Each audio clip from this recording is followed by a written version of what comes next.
Welcome to Quit to Win, the show where we explore the moments people have to let go of destructive pattern, meeting identity, the internal battle to rebuild their life with purpose and clarity. The guest is Ania Hulsman, performance and inner alignment coach for the gloriously unboxable, with over 2,000 coaching hours and 7 years training in-house at Neurodivergent, one of the 24 selected for more than 2,000 applications, British Polish dyslexia, ADHD, and highly sensitive person.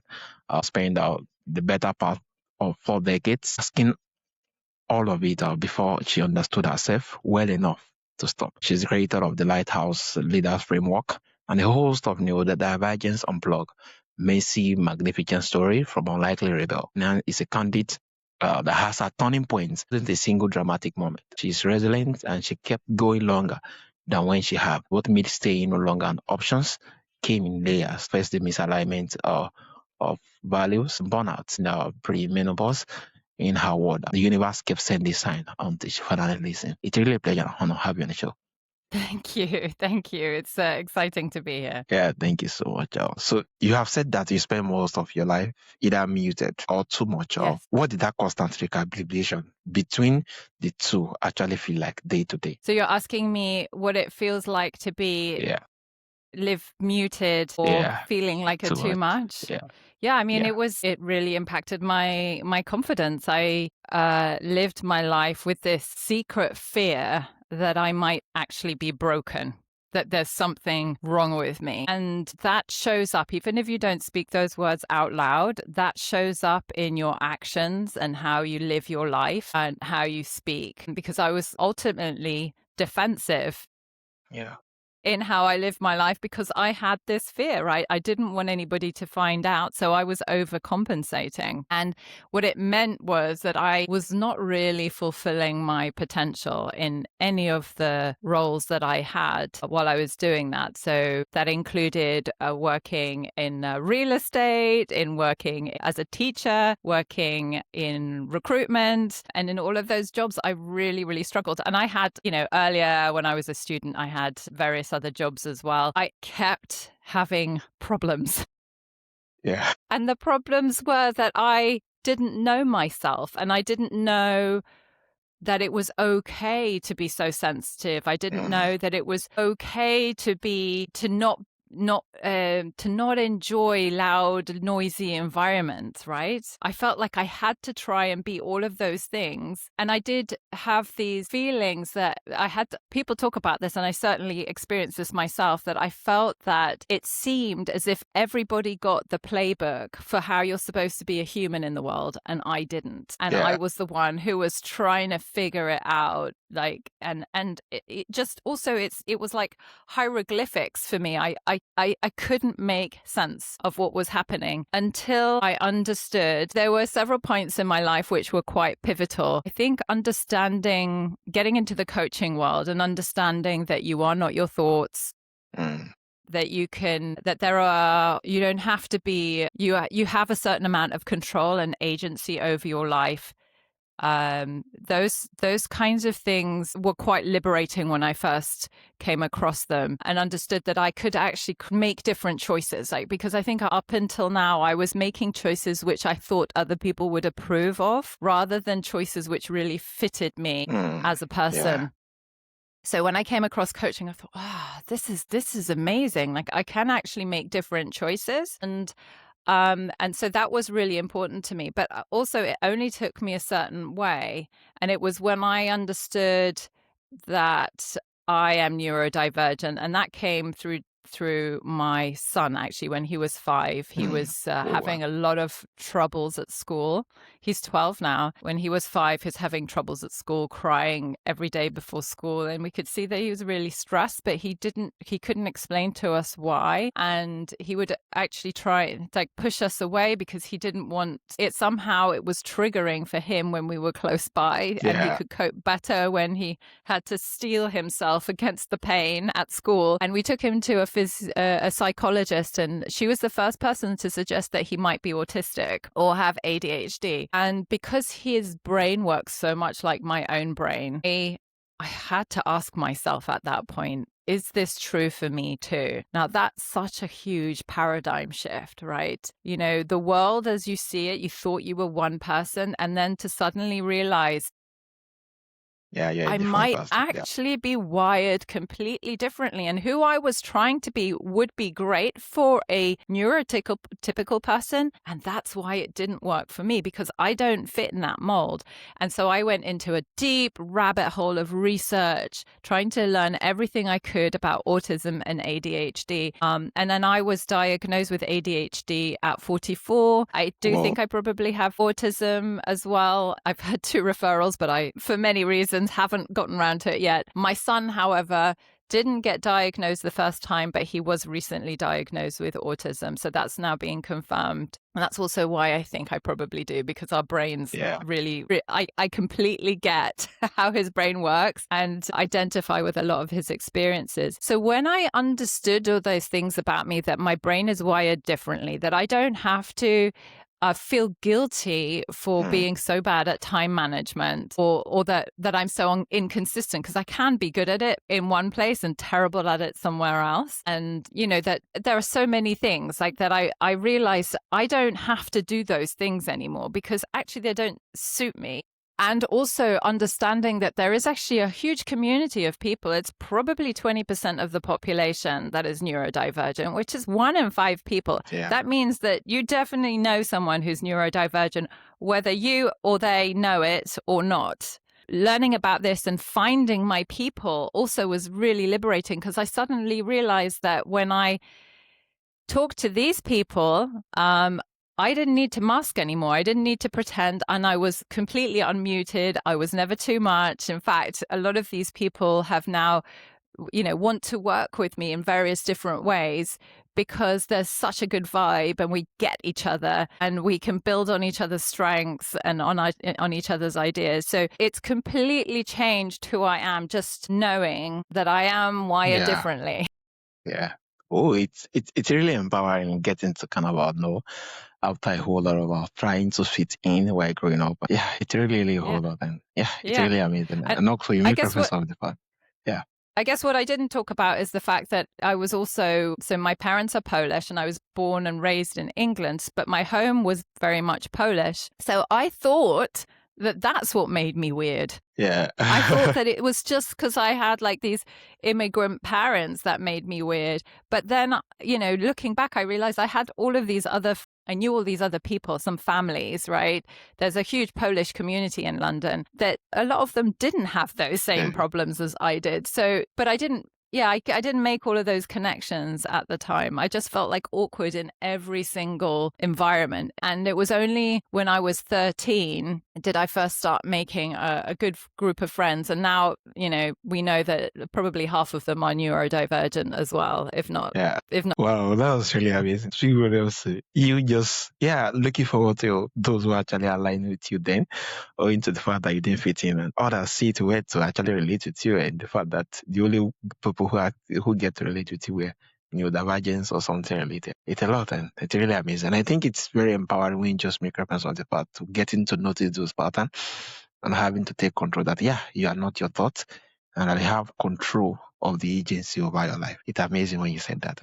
It's really empowering. And also, you describe your path as living as gradual. Misalignment, then burnout, then pre-menopause, before you finally listen up. What was the cost of being resilient enough to keep going past the first sign? Yeah, so I was having a conversation with a dear friend of mine about this morning, that resilience is a great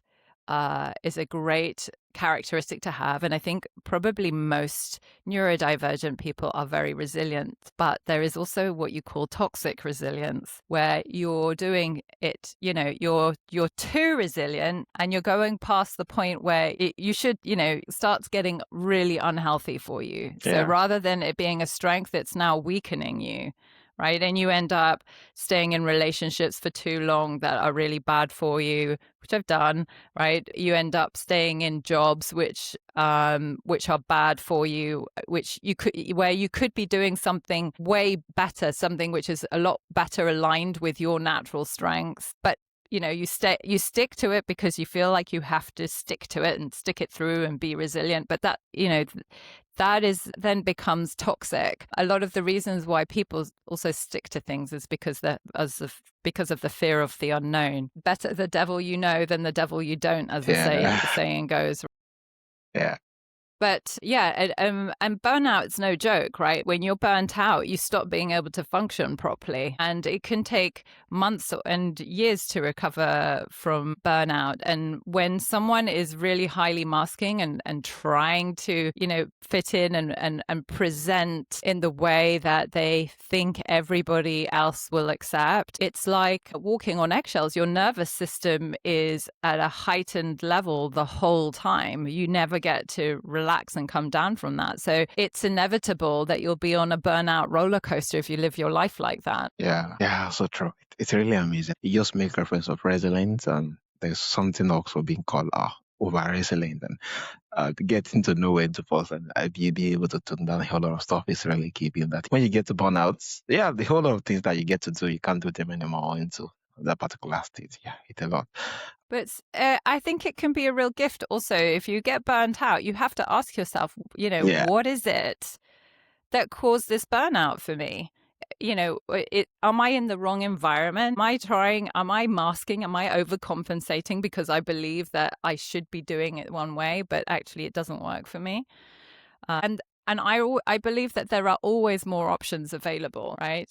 I'm a glass half full kind of gal, right? So there are always more options available. You might not see them right now. And it might be that when you start looking, you also don't see them. But if you start taking actions and just trying different things, you just have no idea what might come up. Most people have not tried all the different types of jobs or careers, lifestyles that there are available out there, right? We just tend to choose the one which is in front of us rather than actively deciding on what it is that we want. So there are always more options. Yeah, thank you so much. Yeah, it's in two ways. And the fact that getting burnout, that might force you to actually, get to think deeply towards why you do what you do, and being able to kind of strategize towards, showing up more with authentic self. Yeah, it's really amazing. And also you spent 7 years coaching at the highest level inside a neurodivergent organization while quietly burning out inside of it. What did you have to quit needing from that particular environment? Is it the validation, the intensity, proof before you could actually walk out? I spent 7 years working for Tony Robbins as an in-house coach, and I learned a lot of things in that job. It was a great way for me to build my coaching muscle. I was exposed to absolutely phenomenal people, both inside of the organization and the clients that I had. So I'll always be forever grateful for that. But what was happening for me was that this coincided with me going into perimenopause, which you mentioned earlier. The load of clients that I had, because when you're coaching, you have to be very, very focused and listening very intensely to the person who is speaking to you. And that takes a lot of energy. But I was going from one call to the next call to the next call to the next call. I think I was averaging about 8 coaching calls a day. And on the longest day, I think I had 12 coaching clients in one day. And I know that there were some of my colleagues who were coaching 20 people in one day, which for me, my brain can't compute that. Like, how do you do that? Some people have got more energy, and that's great. But what it cost me was that I was getting to the point where I could barely speak at the end of the day. And I had kids at home, right? So I would get home and I could barely hold a conversation. I was so used up. And I realized that I probably wasn't serving the clients at the end of my day as well as I could because I was so tired. It was literally, I was taking everything, putting everything I had into these calls. And there were moments where I didn't even know what I was saying anymore. It was really, really tough. Couple that with the perimenopause where my hormones are going all over the place. So I was absolutely exhausted, and I realized that it was not sustainable anymore. And also realized at around the same time that I wanted to coach slightly differently to what was prescribed in that organization. So it was those three things that came together for me that made me in the end make that decision to make the move. I was also quietly building my own practice on the side, which helped me to make that jump, and that was important for my husband that was there. But yeah, but it became unsustainable for me basically. Yeah, amazing. Would a whole lot in there owing to the demand and having to kind of having multiple clients per day. Yeah, it's a lot. And also, you describe our masking as a sophisticated or survival strategy, not a confident issue. What did you have to quit treating it as a flaw, a failure before you could actually see it that way? I think what made me realize that I was masking was that I was trying to promote myself as a coach. Actually, since I started coaching, which was around 2010, right? So it's been a long time now, right? Yeah, And I would put out stuff on Instagram, on YouTube that I thought you were supposed to. So I'd see what all the other coaches were doing and I would kind of replicate it. But then I realized that I was replicating it. And then but I didn't know how to not replicate it. I didn't know how to promote myself without sounding like a copy of everybody else. And I remember having that feeling, like not understanding why that was so difficult for me. But then over the years, I've done various marketing courses and I kept sort of coming up against this whole thing. And I realized that what I'd been my whole life is a chameleon, which is basically what yeah, masking is, right?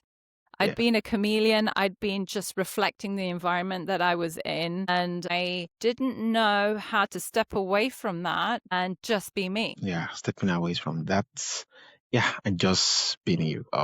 So, what is the difference between relief and cure in your experience? Relief and cure, did you say? Yeah, yeah, That's fine. That's an interesting choice of words. I don't think I would use the word cure myself. I think it's a process. If we're talking about unmasking still, it's a process of seeing, observing where you are trying to please other people and trying to be approachable, be accepted by others versus when you stand your own ground and stand for what you believe in. And it's a delicate thing, right? Because sometimes it's not appropriate to go to, say the opposite of what everybody else is saying in the room, yeah, right? Sometimes it makes sense to stay quiet, right? So it is a delicate process and it takes time. And what helps is when you really take the time to understand what matters to you, what your values are, um, and then observe yourself in the field, observe yourself interacting with others, and notice when the anxiety comes up. Because for me, and I believe this would be true for other people, because your nervous system is ignited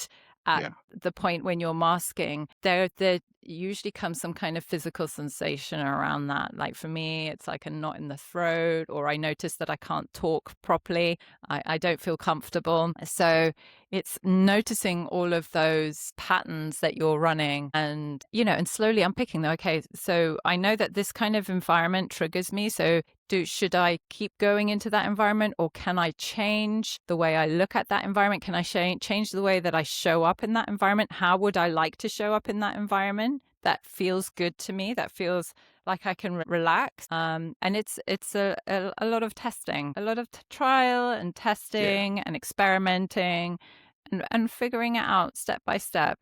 But it's not something that you need to do in a day. So, for some people it would take many years, and that's okay. You'll get to a certain point where there's the balance is tipped more in the right direction, and you probably feel like the rest of it is it's not that important anymore. yeah. Being able to kind of observe the environment that gets, yeah, you to actually more like get stress and being able to kind of, yeah, I think it's really lovely. It's really lovely more like having to kind of look into unmasking and the fact that, yeah, really actually more like what is the general ideas? What do you want to stand against and what will it cost you in general? Because being that, yeah, there's a whole lot to like actually get to face in there when you actually more like stand your ground, whether it worth it or whether it doesn't. Amazing. So why do capable people so often wait for the body to force the issue rather than the mind? Yeah, I mean, most people don't know what they don't know, do Yeah. they? Sometimes, so most of the time, it takes some kind of event, like something yeah.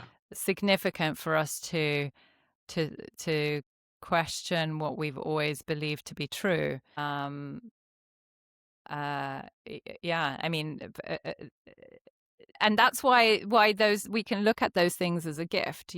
Being sacked can be a gift. Getting burnt out can be a gift. Like, these are windows into your true self. Like, what is it? What is the message the universe or God, if you believe in God, right?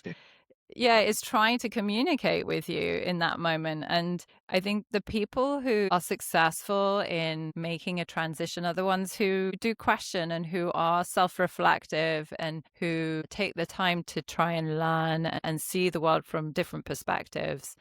And then on the other end of that is peace and contentment and liberation, which is well worth going through the dark night of the soul for. Yeah, amazing.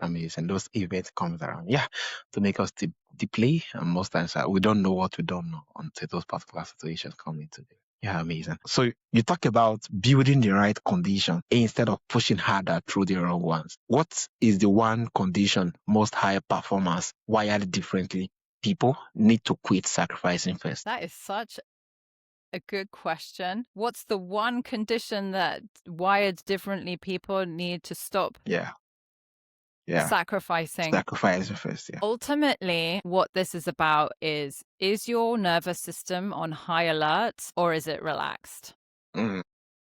Right?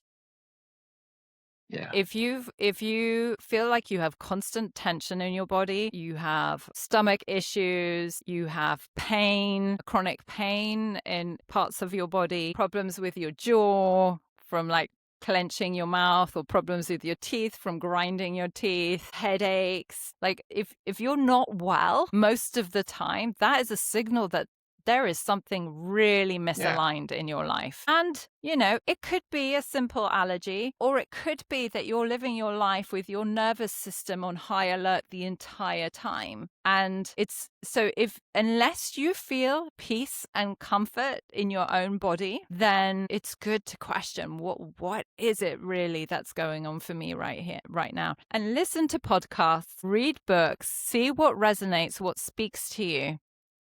Experiment, try new things. They can be small things to start off with. You don't have to throw out the baby with the bathwater, right? You can just try some small things and notice what you feel, what gives you that feeling of quietening in your own body. Like there's this great book, famous book called The Body Keeps the Score, right? Your body you cannot hide the fact that you're unhappy to your body. Your body is going to tell you in any way that it can. So I hope that answers your question. Yes, it does. Listen to podcasts, listen to other different things, have other different idea. If your nervous system is higher, compared to more like, get to kind of check it. And unless you feel peace when you are in the midst of those things. Amazing. So for someone who has spent decades believing they were the problem rather than understanding it was the fit, what is the first thing they need to quit?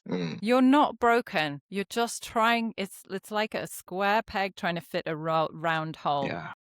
That's never going to work. Or you're going to have to chop parts of yourself off to fit. And that causes pain. So don't do it. You're not broken. Just take a step back and have a look at the patterns in your life.